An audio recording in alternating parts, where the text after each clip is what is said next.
Hi friends, இப்போ தான் எங்கள் வாழையெல்லாம் கொஞ்சம் வெட்டாச்சு. இன்னும் இடையில ஒரு 100 வாழையாட்டம் நிற்கிது. இருந்தாலுமே வந்துட்டு கண்ணெல்லாம் கேட்க ஆரம்பிச்சிட்டாங்க.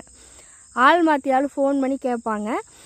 நமக்கு வந்து யாருக்கு அப்போ கொடுக்குறக்கு ஒரு இஷ்டமோ இல்லை முன்னாடி யார் கேட்டாங்களோ அவங்களுக்கு நாங்கள் கொடுத்துருவோம்.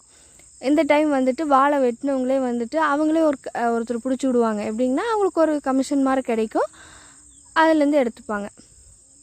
ஒவ்வொரு வருஷம் வந்துட்டு ஓணத்துக்காகவே நாங்கள் வந்துட்டு வாழை எல்லாமே கொண்டு வர வைப்போம். இப்போ 10 மாதத்துல வாழை வெட்டாகும். நாங்கள் அதுக்கேற்ற மாதிரி வாழை கண்ணெல்லாம் போட்டிருந்தோம். இந்த வருஷம் வந்து ஓணம் செலிப்ரேஷன் இல்லைன்னு சொல்லிட்டு ரேட்டுமே இல்லை. எல்லா சீசன்லேயும் எல்லாத்தையும் கொண்டு வரணும்னு நினைக்கிறோம். கஷ்டப்பட்டு கொண்டு வந்தாலுமே அதுக்கு ரேட் இல்லாமல் போகுது.